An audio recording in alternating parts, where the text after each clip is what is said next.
Ayan, meeting my lost friend. Inday! ito na yung lost friend ko.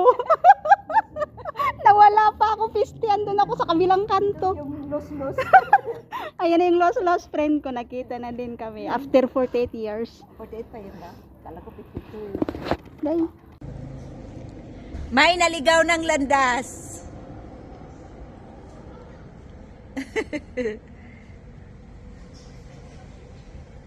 Cannot zoom in.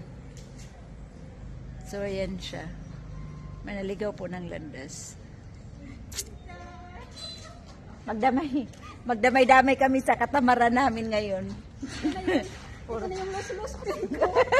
Los-los. Nawala pa ako, piste. Andun ako sa kabilang kanto. Itong yung los-los.